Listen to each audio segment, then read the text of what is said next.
Hello बच्चों, मैं आज एक और नए सवाल के साथ आया हूं। वाणिज्य गणित कक्षा 7 का हिंदी मीडियम यूपी बोर्ड का एक्सरसाइज 7D लाभ हानि। इसमें प्रश्न नंबर 2 है, वो है एक व्यापारी ने 10 बैल 3 लाख रुपए में खरीदे और यदि उसे 24,000 रुपए प्रति बैल यानी एक बैल 24,000 रुपए में के हिसाब से उसे बेचना पड़े तो उसका प्रतिशत लाभ या हानि ज्ञात कीजिए। फिर से हमको लाभ या हानि ज्ञात करनी है, लेकिन दिया है हमको 10 बैल का क्रय मूल्य हमको दिया है बराबर 3 लाख रुपए। ठीक है, ये हमको दिया हुआ है। और दूसरी चीज हमको क्या दे रखी है, 24,000 रुपए प्रति बैल के हिसाब से। एक तो हमको ये चीज दे रखी है और दूसरी दे रखी है एक बैल का विक्रय मूल्य भी दे रखा है हमको। वो कितना दे रखा है, 24,000 रुपए। ये दो चीजें हमें दे रखी हैं। हमने कहा था किसी भी सवाल में जो चीज हमें दी हुई है वो हमको ज्ञात है में लिखते हैं, और हमको पूछा क्या है उसने, वो हमको ज्ञात करना है। जो हमें वो है लाभ हुआ या हानि कितने प्रतिशत की।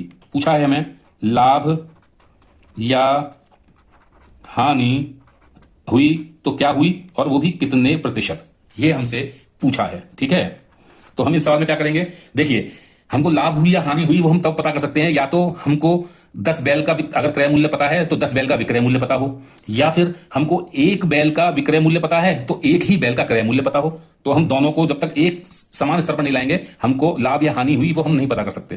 तो देखो हम इसमें क्या करेंगे कि भाई एक बैल का विक्रय मूल्य 24,000 रुपए है ना, तो 10 बैल का कितना हो जाएगा, तो आप लिखिए चूंकि एक बैल का विक्रय मूल्य कितना है, 24,000 है, तो हम जाहिर सी बात अगर एक बैल का 24,000 है तो हमें पता है हम 10 बैल का निकाल सकते हैं। 10 बैल का कितना होगा, 10 गुना हो जाएगा, और वो कितना होगा 10 गुना 10 से गुना कर देंगे ना 24,000, तो ये 10 बैल का आ गया, यानी कि 2,40,000 रुपए हमारा 10 बैल का विक्रय मूल्य हो गया। अब हमको पता है 10 बैल का क्रय मूल्य यानी कितने में खरीदे 10 बैल और 10 बैल कितने में बेचे। तो हमने पता चल गया कि 3 लाख रुपए में हमने 10 बैल खरीदे थे और 2,40,000 में हमने बेचे, तो हमको सीधे सीधे नुकसान हुआ, हानि हुई। तो इसलिए यहां क्या हुई, हानि। तो हानि जो हुई रुपए में वो कितने की हुई, 3 लाख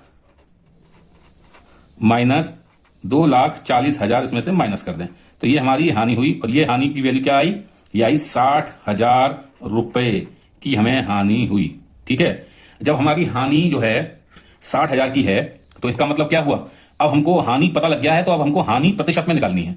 तो इसलिए हम क्या लिखेंगे, हाँ फॉर्मूला लगाएंगे यहां, हानि जब भी प्रतिशत में निकालनी हो तो होता है हानि रुपए में कितनी है गुणा 100 बटे नीचे क्रय मूल्य कितने में खरीदा गया था।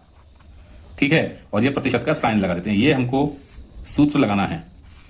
ठीक है, तो हानि प्रतिशत में अगर निकालनी है तो हम क्या करेंगे, हानि हमारी कितने रुपए में हुई, 60,000 की हानि हुई गुणा 100, और क्रय मूल्य कितना था, 3 लाख, ये हमारा क्रय मूल्य था, ये प्रतिशत में आ जाएगा।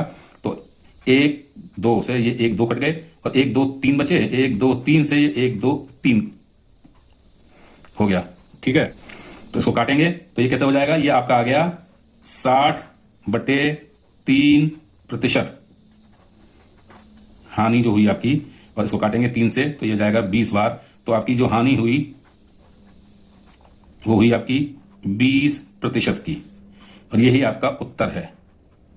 ठीक है बच्चों, मिलते हैं अगले सवाल में नई वीडियो में।